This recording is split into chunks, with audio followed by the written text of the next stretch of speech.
আজকে শুরু করতে চাই একটা ইমেল দিয়ে, প্রতিবারের মতো পড়ছি। হ্যালো রাস, আমি সোহান বগুড়া থেকে লিখছি। এটা এক রিক্সাওয়ালার কাছ থেকে শোনা সত্য একটি ঘটনা। আমি তার ভাষায় ঘটনাটি লিখলাম, ভালো লাগলে পড়ে শোনাবেন। আমি একজন গরিব ছেলে, এইচএসসি পর্যন্ত পড়েছি। 4-5 বছর আগে একজন বেকার যুবক ছিলাম। চাকরির জন্য অনেক চেষ্টা করেছি। পরিবারের অভাব থাকা সত্ত্বেও কঠোর পরিশ্রমের কাজ করতে লজ্জা পেতাম, খুব দুশ্চিন্তায় থাকতাম। একদিন এলাকার এক নামকরা চোরের সাথে পরিচয় হয় আমার। ওনাকে ওস্তাদ বলে ডাকলাম এবং ওনার সাথে কাজ করার সিদ্ধান্ত নিলাম। বিভিন্ন এলাকায় গৃহস্থালীর জিনিসপত্র ও পশু পাখি চুরি করে ভালোই দিন যাচ্ছিল। এক পর্যায়ে নাম করা চোরের তালিকায় ওস্তাদ আর আমি ছিলাম। কোন একদিন এক মেডিকেল শিক্ষকের সাথে পরিচয় হলো এবং একটি ভয়ঙ্কর কাজের প্রস্তাব দিলেন। তিনি বিনিময়ে অনেক টাকা দেবেন। ওস্তাদ রাজি হয়ে গেলেন। কাজটি ছিল কবর খুঁড়ে পুরাতন কঙ্কাল এনে মেডিকেলে পৌঁছে দেয়া। আমি প্রথমে দ্বিমত থাকলেও ওস্তাদের কথা ফেলতে পারলাম না। কাজটা করতে আমার ভীষণ ভয় করত। ওস্তাদই সব করত, আমি শুধু পাশে দাঁড়িয়ে থাকতাম আর এটা ওটা এগিয়ে দিতাম। খুব দ্রুত অনেক টাকা হয়ে গেল আমাদের। হঠাৎ একদিন এক তান্ত্রিকের সাথে পরিচয়। তান্ত্রিক আরেকটি কাজের প্রস্তাব দিলেন, বিনিময়ে আরো বেশি টাকা দেবেন। কাজটি হলো কবর খুঁড়ে শুধু লাশের মাথাটি এনে দিতে হবে। ওস্তাদ রাজি হয়ে গেলেন। তান্ত্রিক বিভিন্ন কবরস্থান থেকে নির্দিষ্ট লাশের মাথা কেটে আনতে বলতেন। আমি আর ওস্তাদ গভীর রাতের অন্ধকারে গিয়ে কাজটা করতাম। এসব কাজ ছিল অত্যন্ত ভয়ঙ্কর। প্রায় প্রতিদিনই কোনো না কোনো বিপদের সম্মুখীন হতাম। তবুও ভয়াবহ বিপদের কথা চিন্তা না করে পরিবার ও জীবিকার তাগিদে এই জঘন্য কাজটি করতাম। আমাদের এই গোপন কাজটি দিন দিন মানুষের কানে পৌঁছাতে লাগলো। একদিন এক পীর সাহেব তার দরবারে আমাদের দুজনকে ডাকলেন। আমরা ওনার কাছে গেলাম। উনি আমাদের কাছে বিনীতভাবে অনুরোধ করলেন, উনি মরে যাওয়ার পর ওনার কবর যেন না খোঁড়া হয় এবং লাশ বা মাথা যেন চুরি না করা হয়। তিনি এর জন্য আমাদের দুজনকে তান্ত্রিক যে টাকা দেন তার দ্বিগুণ টাকা দিলেন এবং আমরা ওনার কাছে প্রতিজ্ঞাবদ্ধ হলাম। বছর খানেক পরে ওই পীর সাহেব মারা গেলেন।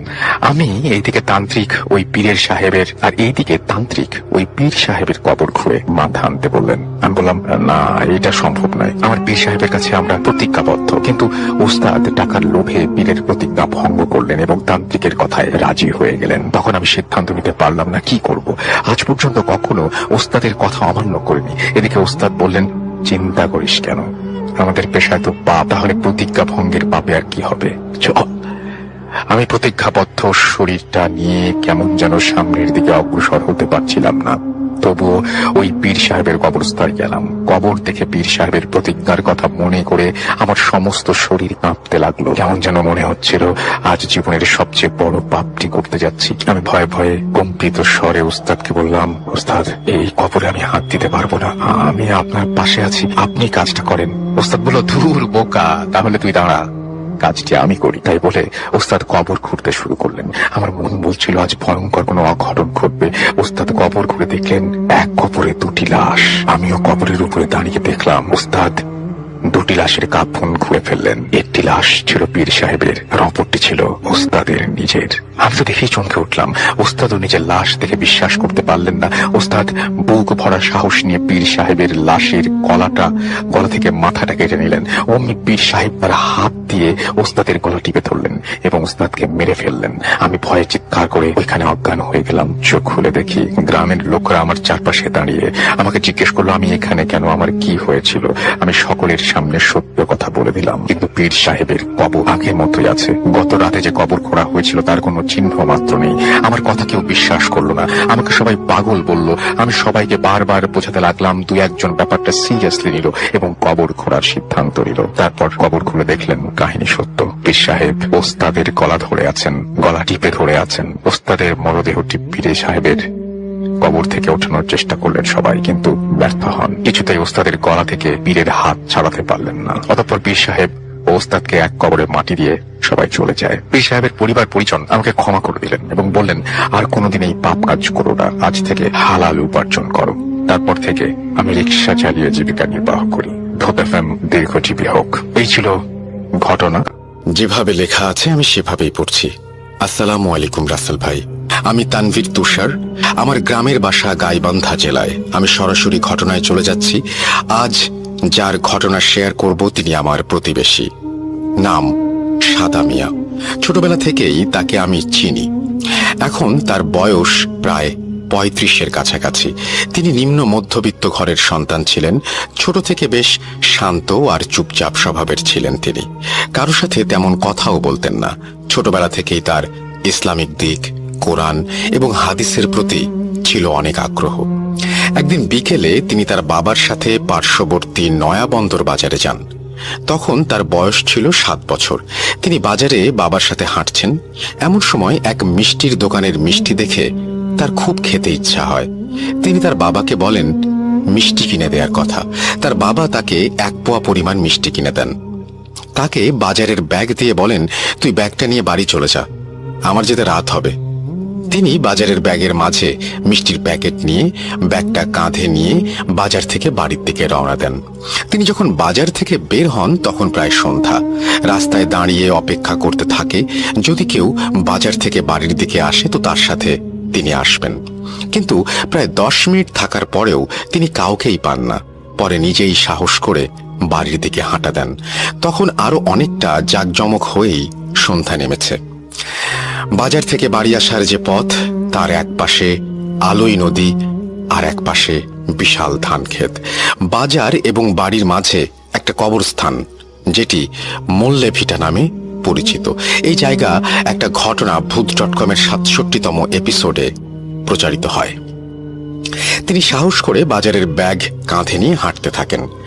মোল্লে ভিটায় এসে তিনি আরো দ্রুত হাঁটা শুরু করেন। যত তাড়াতাড়ি সম্ভব এই ভিটে পার করতে হবে।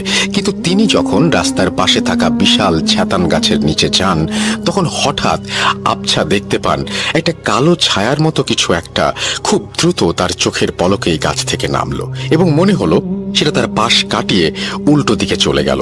উনি এটা দেখে প্রচুর ভয় পেয়ে একটা দৌড় দেওয়ার চিন্তা করেন। ঠিক তখনই পেছন থেকে পিঠে জোরে একটা ধাক্কা অনুভব করেন।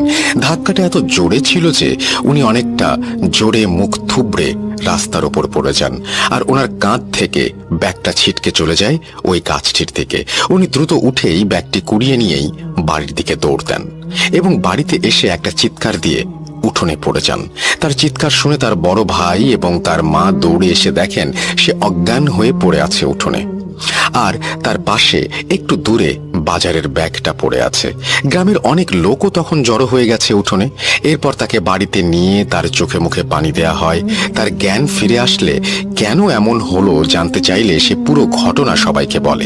কিন্তু অবাক করা ব্যাপার হলো তার বাজারের ব্যাগের মাঝে মিষ্টির প্যাকেটটি ছিল না।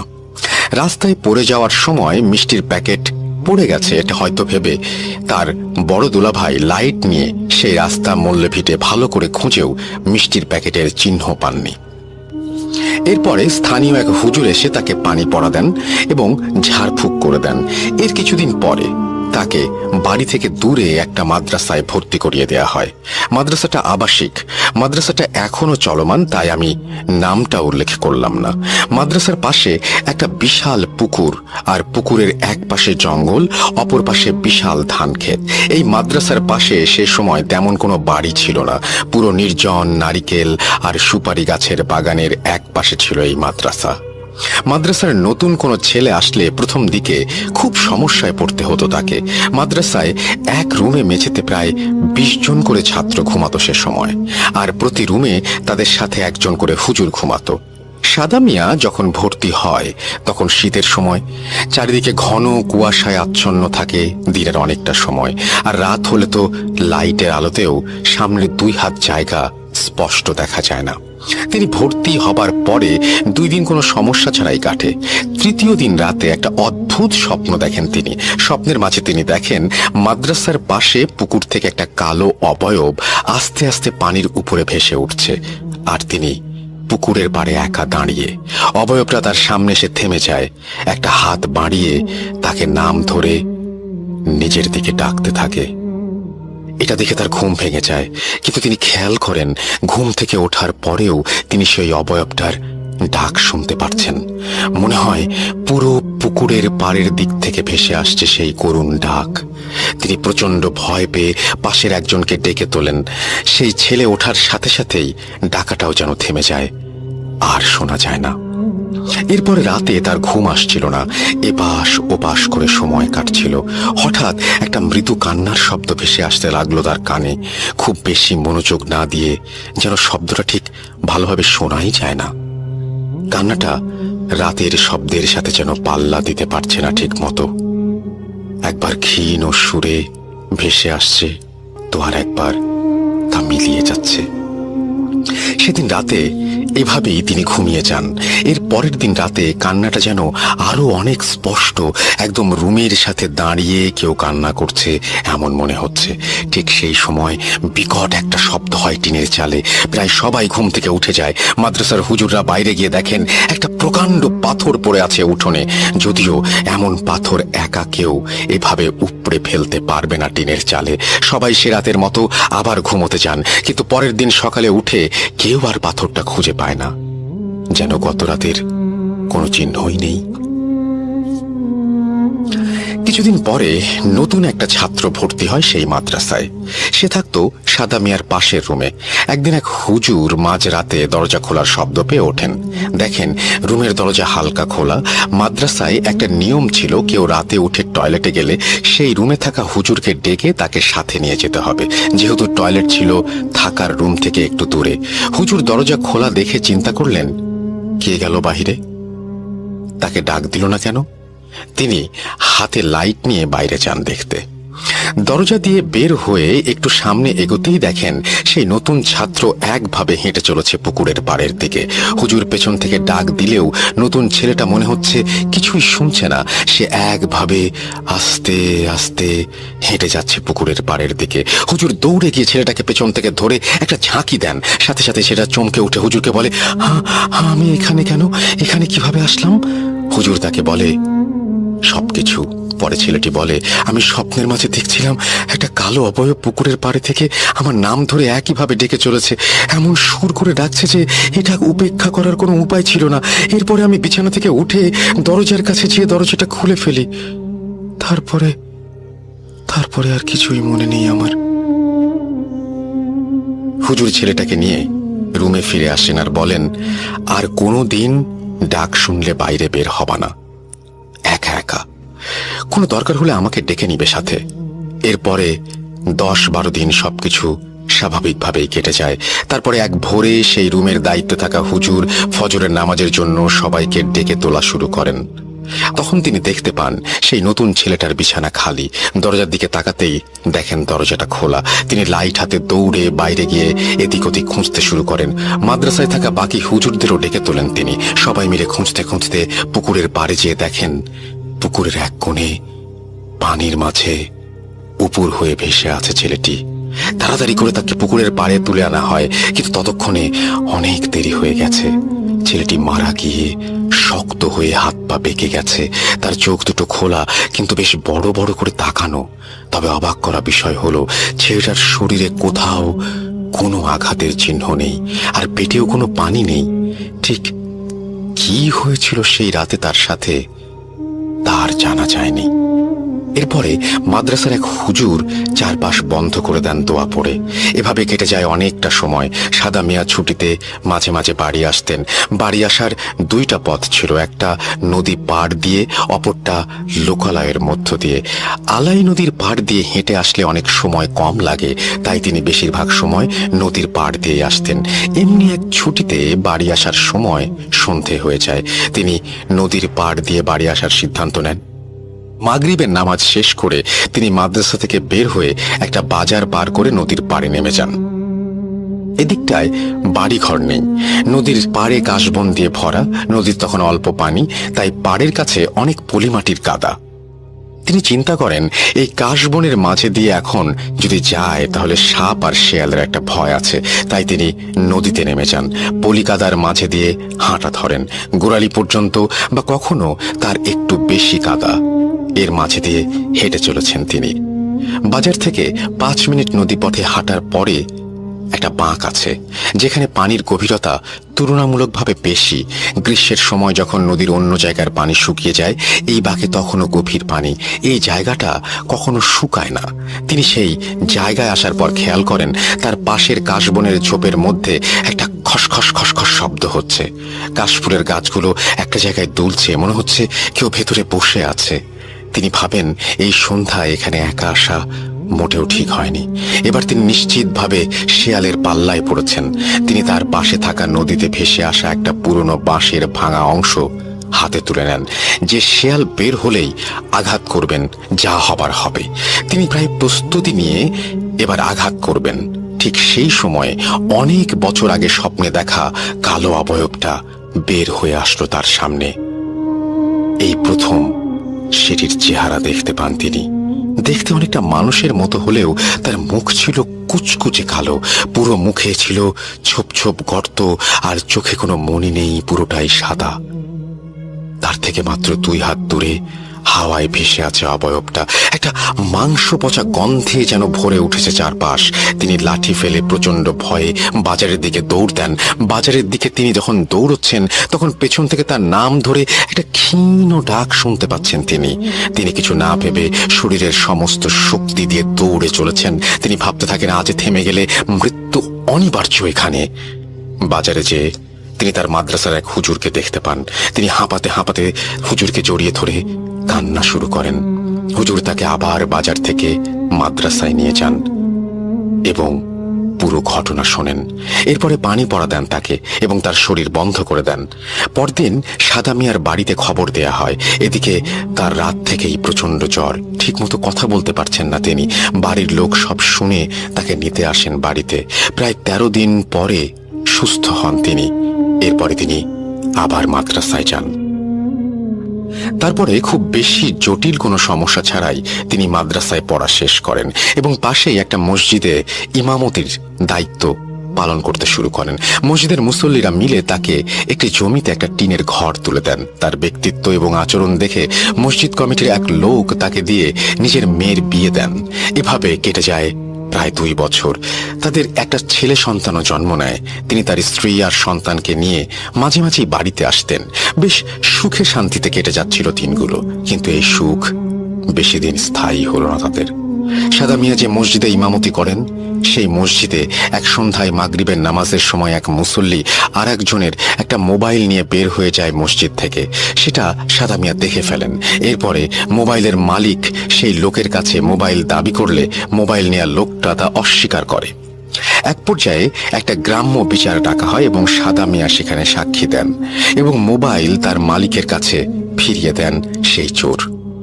আর তাকে গ্রামের অনেক লোকের সামনে অপমান করা হয়। তখন থেকে মোবাইল নেওয়া সেই লোক তার পরিবার সাদা মিয়াকে তাড়ানোর জন্য কিছুদিন উঠে পড়ে লাগেন। এভাবে 3 মাসের মতো সময় কেটে যায়। ঘটনাটা প্রায় সবাই ভুলে যায়। সেই মোবাইল চোরও সাদা মিয়ার কাছে মাফ চান আর সবকিছু ভুলে যেতে বলেন। সাদা মিয়ার সাথে তার পরিবার একটা পর্যায়ে খুব মিল হয়ে যায়। এর কিছুদিন পরে এক শুক্রবারে সাদা মিয়া সহ কয়েকজন মুসল্লিকে দাওয়াত করে সেই মোবাইল চোর। তিনি তার বাড়িতে গিয়ে সবার সাথে বসে দোয়া করে দিয়ে দাওয়াত খেয়ে চলে আসেন। এরপর থেকেই শুরু হয় একটা সমস্যা। সেদিন রাতে তিনি স্বপ্নে দেখেন এক কালো লম্বা মানুষ দাঁড়িয়ে আছে তার বাড়ির উঠোনে। সেই মানুষটার হাতে একটা কবুতর, আর তিনি সেটা সাদা মিয়ার সামনে এক টানে দেহটা মাথা থেকে আলাদা করে ফেললেন। ছিঁড়ে ফেলার অংশটা দিয়ে রক্ত বের হয়ে আসছে। সেই অবস্থাতেই লোকটা কবুতরটা মুখে নিয়ে চিবাতে থাকে। এটা দেখেই সাদা মিয়ার ঘুম ভেঙে গেল। তিনি উঠে দেখেন তখনও মাঝরাত। ভাবলেন অনেক সময় রাতে এমন স্বপ্ন দেখাই হয়। তিনি চোখে মুখে পানি দেওয়ার জন্য টিউবওয়েলের দিকে যাবেন। এজন্য রুমের দরজা খুলে বের হয়েই এক মুহূর্তের জন্য থমকে গেলেন তিনি। স্বপ্নে দেখা সেই কালো লম্বা লোকটি দাঁড়িয়ে আছে তার উঠোনে, ঠিক স্বপ্নে যেমনটা দেখেছিলেন তিনি। তার সামনেই কয়েক সেকেন্ডের মাঝেই যেন অদৃশ্য হয়ে গেল কালো লোকটা। ভয়ে আর বাইরে বের হওয়ার সাহস হলো না তার। তিনি আবার দরজা বন্ধ করে শুয়ে পড়লেন। এর পরের দিন বিকেল থেকে প্রচুর জ্বর চলে আসে তার। রাতে জ্বরের সাথে শুরু হয় বমি। তাকে তাড়াতাড়ি করে ডাক্তারের কাছে নেওয়া হয়। প্রায় 4 দিন পরে কিছুটা সুস্থ হন তিনি, কিন্তু মানসিকভাবে অসুস্থ হতে থাকেন দিন দিন একা বসে থাকেন সারাদিন, নামাজ পড়া ছেড়ে দেন, মসজিদে ইমামতি করাও বন্ধ করে দেন তিনি। রুমের দরজা জানলা বন্ধ করে বসে বসে কান্না করেন, খাওয়া দাওয়া বাদ দেন আস্তে আস্তে। দিন দিন পাগলের মতো আচার আচরণ শুরু করে দেন তিনি। তাকে অনেক ডাক্তার দেখানো হয়, কিন্তু কোনোভাবেই কোনো সুস্থ হওয়ার লক্ষণ নেই। এরপরে তাকে স্থানীয় এক বড় হুজুরের কাছে নিয়ে যাওয়া হয়। তিনি বলেন তাকে খুব খারাপ কোনো জিন ক্ষতি করার জন্য চেষ্টা করে যাচ্ছে, কিন্তু সেই হুজুর সঠিকভাবে কিছু বলতে পারেননি। তিনি আরো বড় কোনো হুজুরকে দেখাতে বলেন, সাদা মিয়াকে। এরপরে তাকে অনেক হুজুর দেখানো হয়, কিন্তু কোনোভাবেই কোনো কিছুর সমাধান হচ্ছিল না। দিন দিন আরো বেশি পাগলের মতো আচরণ শুরু করেন তিনি। এক পর্যায়ে তাকে পরিবারের মানুষজন বাড়িতে নিয়ে আসেন। একটা রুমের মাঝে বন্দি করে রাখা হয় তাকে।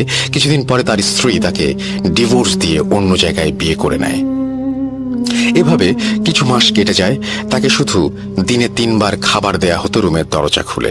রুমের বাইরে থেকে প্রায় সময় তার সুর করে কান্নার আওয়াজ শোনা যেত। হঠাৎ এক রাতে খাবার দেওয়ার জন্য রুমের দরজা খুলে দেখা যায় তিনি রুমে নেই। দরজা বাইরে থেকে তালা বন্ধ, বাহিরে বের হবার আর কোনো উপায় নেই। যেন রুম থেকে একদম অদৃশ্য হয়ে গেছেন তিনি। বাড়ির আশেপাশে সবাই লাইট নিয়ে খুঁজতে বের হন, কিন্তু কোথাও কোনো চিহ্ন নেই তার। হঠাৎ একজন চিৎকার দিয়ে ওঠেন, কয়েকজন লাইট নিয়ে দৌড়ে যান সেদিকে। প্রায় 6 জন লোক দেখেন সাদা মিয়া আলাই নদীর পাড়ে পানির ওপর দিয়ে ভাসতে ভাসতে ওপারে চলে যাচ্ছেন। তাকে দেখে মনে হচ্ছে সে পানির ওপরে দাঁড়িয়ে আছে আর সেই অবস্থাতেই ভেসে যাচ্ছে। নদীতে তখন বন্যার পানি, অনেক স্রোত নদীতে, তার ওপর দিয়েই তিনি ভেসে যাচ্ছেন। এটা দেখে তার বড় ভাই সহ 3 জন নদীতে সাঁতার দেন তাকে ধরতে। তারা যখন মাঝ নদীতে প্রায় দেখেন সাদা মিয়া রাস্তা দিয়ে দৌড়াচ্ছে মল্লে ভিটার দিকে। তারাও নদী পার হয়ে ডাকতে ডাকতে পেছনে দৌড় দেন। তাদের মাঝে প্রায় 10 হাতের দূরত্ব। তখন সাদা মিয়া মল্লে ভিটার কাছে গিয়ে যেন আবার তাদের সামনে থেকে হারিয়ে যান। তারপর তারা আশেপাশে অনেক খোঁজ করেন, কিন্তু তাকে কোথাও আর পাওয়া যায় না। প্রায় 1 ঘন্টা তারা খোঁজ করে বাড়ি ফিরে আসেন। পরদিন সকালেও তারা মল্লে ভিটে গিয়ে খোঁজ করেন, কিন্তু তাকে কোথাও খুঁজে পাওয়া যায় না। 3 দিন পর রাতে একটা ঝড় হয়ে যায়। প্রচুর বাতাস আর বৃষ্টি হয়, অনেক গাছপালা ভেঙে পড়ে যায়। সেই ভোরে 2 জন লোক ধান ক্ষেত দেখতে গিয়ে সাদা মিয়াকে মল্লে ভিটের পাশে জমির মাঝে একটা শিমুল গাছের নিচে পড়ে থাকতে দেখেন। তারা সাদা মিয়ার বাড়িতে খবর দেন। বাড়ির লোকজন সেখানে গিয়ে দেখেন সাদা মিয়া গাছের নিচে গভীর ঘুমে আচ্ছন্ন। তাকে অনেক ডাকাডাকি করার পরেও সে ওঠে না। তবে সবচেয়ে অবাক করা ব্যাপার হলো, গত রাতে এত ঝড় হয়ে গেল অথচ তার শরীর একদম শুকনো, শরীরে একটু কাদা পানিও নেই। তারা তাকে বাড়িতে নিয়ে আসে। বাড়িতে আসার পরে সাদা মিয়ার ঘুম ভেঙে যায়। এই 3 দিন সে কোথায় ছিল, কি করেছে, এসব জিজ্ঞেস করা হলে সাদা মিয়া কিছুই বলতে পারে না। এর কিছুদিন পর থেকে সাদা মিয়া একটা অদ্ভুত আচরণ শুরু করে।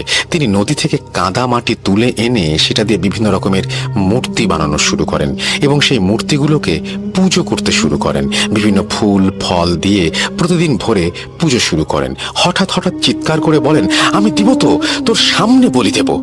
এভাবে কালী পূজা আর মনসা দেবীর নাম করে বিড় করে কি যেন সব বলতেন আর পুজো শুরু করে দেন। এর কিছুদিন পরে এলাকার কিছু লোক জমিতে পানি দেবার জন্য সাদা মিয়ার বাড়ি থেকে একটু দূরে একটা 3 রাস্তার মোড়ে রাস্তা দিয়ে ড্রেন তৈরি করতে থাকেন। কিছুটা মাটি খুঁড়তেই তারা মাটির হাঁড়ির মতো কিছু একটা দেখতে পান। তখন অনেক লোক জড়ো হয়ে গেছে ওই জায়গায় মাটির নিচে কিসের হাঁড়ি এটা দেখার জন্য।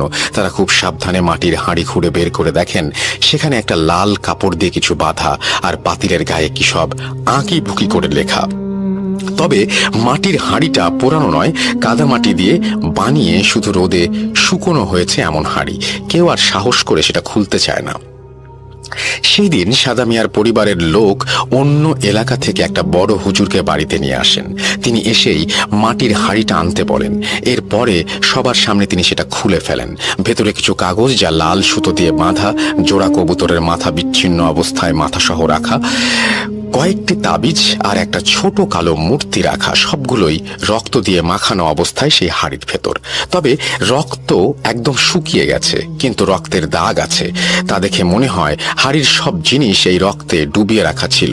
অবাক করা ব্যাপার হলো কবুতরগুলো পচে যায়নি, সেগুলো যেন শুকিয়ে কাঠ হয়ে গেছে দিন দিন। সেই হুজুর সাদা মিয়াকে আসতে বললেন। বাড়ির লোকজন যখন তাকে নিয়ে আসতে যায়, রুম থেকে তিনি কোনোভাবেই বাইরে আসতে চাচ্ছিলেন না। তাকে কয়েকজন একজন জোর করে ধরে বাইরে নিয়ে আসেন। সেই হুজুর মাটির ওপর গোল বৃত্ত করে তাকে তার মাঝখানে বসিয়ে দেন। তারপরে গ্লাসে পানি নিয়ে সেটাতে কিছু পরে 3 বার সাদা মিয়ার শরীরের ওপরে ছিটিয়ে দেন। সাথে সাথেই সাদা মিয়ার সেই হুজুরকে অকথ্য ভাষায় গালাগালি শুরু করেন, হুজুরকে খুন করার হুমকি দিতে থাকেন। পরে হুজুর আবার পানি ছিটিয়ে দিলে সাদা মিয়া শান্ত হয়ে যায়। এরপরে হুজুর সাদা মিয়াকে বলে পুরো ঘটনা কি হয়েছে এই ছেলের। তখন সাদা মিয়াই বলতে শুরু করে সেই মোবাইল চোর ব্যক্তিটি তাকে দাওয়াত দিয়ে খাওয়ানোর নাম করে ব্ল্যাক ম্যাজিক করা কিছু খাবার খাইয়ে দেয়, আর একটা হিন্দু তান্ত্রিক দ্বারা তার উপর ব্ল্যাক ম্যাজিক করানো হয় এবং এই কবুতর যত দিন যাবে তত শুকিয়ে যাবে, আর এক সময় কবুতর একদম শুকিয়ে ছোট হয়ে যাবে, তখন সাদা মিয়ার মৃত্যু হবে। এবং এটাও বলে একটা হিন্দু মূর্তির সামনে পূর্ণিমার রাতে পাঠা বলি দিয়ে সেই রক্ত দিয়ে এই মাটির হাড়ি পূর্ণ করা হয়, যাতে ব্ল্যাক ম্যাজিক আরো শক্তিশালী হয় আর 2টা খারাপ জিনকে তার উপর চালানো হয়। এরপরে সেই কবিরাজ জিনিসগুলোকে পুড়িয়ে ফেলেন আর সাদা মিয়াকে পানি পড়া দিয়ে খেতে বলেন আর বলেন সবকিছুই নষ্ট করা হয়েছে, সমস্যা নেই। এরপর দিন দিন সাদা মিয়া সুস্থ হতে থাকেন। একটা পর্যায়ে তিনি আবার সেই মসজিদে ইমামতি শুরু করেন, প্রায় পুরোপুরি সুস্থ হয়ে যান তিনি। এরপরে পরিবার থেকে তাকে আবারও বিয়ে দেয়া হয়। এভাবে কেটে যায় আরো কিছু সময়। তাদের আবারও একটা ছেলে সন্তান জন্ম নেয়, কিন্তু এর কিছুদিন পরে আবার সাদা মিয়ার ভেতরে কিছু অস্বাভাবিক আচরণ দেখা যায়। সে রাতে একা একা কথা বলতে শুরু করে, উঠোনে দাঁড়িয়ে কারোর সাথে কথা বলছেন এমন একটা ব্যাপার, অথচ তার সামনে কেউ নেই, কেউ দেখতে পায় না। এর কিছুদিন পর থেকে সমস্যাটা আরো বেশি দেখা দেয়। তিনি আবার নামাজ ছেড়ে দিতে শুরু করেন। তার স্ত্রী তাকে এ ব্যাপারে কিছু বললে তিনি মারধর শুরু করেন। তার পরিবার তখন তার স্ত্রীকে বাবার বাড়িতে পাঠিয়ে দিতে বাধ্য হয়। এদিকে সাদা মিয়া আবার নিজেকে ঘরে বন্ধ করে রাখেন। এরপরে তার পরিবার আবার সেই হুজুরকে নিয়ে আসেন। সেই হুজুর দেখে বলেন সাদা মিয়ার ওপরে ব্ল্যাক ম্যাজিকের আর কোনো প্রভাব নেই, তবে এবার তিনি নিজেই নিজের ক্ষতি করেছেন। সাদা মিয়া ব্ল্যাক ম্যাজিক থেকে সেরে উঠে মসজিদের পুরনো সিন্ধুকে একটা অনেক বছরের পুরনো তার আগের দাদা শ্বশুরের একটা বই খুঁজে পায়। সেটা নিয়ে সাদা মিয়া জিন হাসিল করে তার কাছে রেখে দিতে চায়, কিন্তু সে একটা ভুল করে ফেলে। ফলে সেই জিন সাদা মিয়াকে নিজের আয়ত্তে নিয়ে ফেলেছে। এটা এতই শক্তিশালী জিন যে এখানে আর কিছু করার নেই। সাদা মিয়াকে বাকিটা জীবন এভাবেই কাটাতে হবে। এখন সাদা মিয়া এলাকায় সাদা পাগল নামেই অনেকটা পরিচিত। সে প্রতিদিন সকালে ঘুম থেকে ওঠে, আগের রাতে তুলে রাখা 1 বালতি পানি আর মগ নিয়ে বের হয়। তারপর সেই বালতি থেকে পানি নিয়ে বিড়বিড় করে কি যেন পড়ে আর বাড়ি থেকে রাস্তা দিয়ে ছিটানো শুরু করে। প্রায় ½ কিলোমিটার রাস্তা প্রতিদিন সকালে এভাবে পানি ছিটিয়ে দিতে থাকে। তাকে কেউ কিছু জিজ্ঞেস করলে এ ব্যাপারে কোনো উত্তর দেন না তিনি। এরপরে তিনি পাঞ্জাবি পরে একটা ব্যাগ কাঁধে নিয়ে লাঠি হাতে বেরিয়ে যান। রাস্তা দিয়ে যখন হাঁটেন তখন একটানা বিড়বিড় করে কিছু একটা পড়তে থাকেন। এক মুহূর্তের জন্য চুপ করেন না তিনি। আরেকটু পর উচ্চ স্বরে অস্পষ্টভাবে কিছু একটা বলে তার লাঠিটা মাথার ওপরে 2 বার ঘোরায়। সারাদিন কই থাকেন কি করেন কেউ জানে না। ঠিক এশার আগে আগে বাড়িতে ফেরেন তিনি। একা একা এসে রান্না করেন তিনি। এসব চাল বা বাজারের টাকা কই পান তিনি এটাও কেউ জানে না। তিনি রান্নার সময় বা হাঁড়ি পাতিল ধোয়ার সময় কারোর সাথে কথা বলেন, হাসাহাসি করেন। মনে হয় তার সামনে কেউ বসে তার সাথে কথা বলছেন। সে উত্তর দেয়, আবার বিভিন্ন প্রশ্ন করে, কিন্তু তার সামনে কেউ নেই, কিছুই দেখা যায় না। সাদা মিয়া এখন আর কারোর সাথেই কথা বলে না। সে নিজের মতো একা একা কথা বলেই সময় কাটিয়ে দেয় পুরো দিন। কখনো কান্না করে আর বলে, তোমার পায়ে ধরে বলি আমি ভুল করেছি, ওই পা দিয়ে আমাকে 2টি লাথি দাও, তাও তুমি কথা বলো। আবার জোরে জোরে বিলাপ করে কান্না শুরু করে। প্রায় 3 বছর আগে সে বাড়ি থেকে বের হয়ে যায়, আর ফেরে না। হারিয়ে যাওয়ার 3 দিন পরে তার মা মারা যায়। তার মা মারা যাওয়ার 4 দিন পরে সে বাড়ি ফেরে। এই তো কয়েক মাস আগে আবার সে এমন হারিয়ে যায় এবং এবারও তার 3 দিন পরে তার বড় ভাই মারা যায়। এবারও সে 4 দিন পরে আবারও বাড়ি ফিরে আসে। এই ঘটনার কোনো ব্যাখ্যা আজও নেই। একটা মসজিদের ইমামের এমন করুণ পরিণতি দেখে সত্যি খুব অবাক লাগে। একটা হাফেজ মানুষের জীবন কিভাবে বদলে যেতে পারে তা ভাবতেই খারাপ লাগে। কত সুন্দর গোছানো জীবন এক মুহূর্তে কি হয়ে যেতে পারে। সবাই তার জন্য দোয়া করবেন, আল্লাহ যেন তাকে সুস্থ করে দেন, সে যেন আবার স্বাভাবিক জীবনে ফিরতে পারে। চমৎকার একটি ঘটনা লিখেছেন তানভীর তুষার, এবং আপনাকে অসংখ্য ধন্যবাদ এই ঘটনাটির জন্য।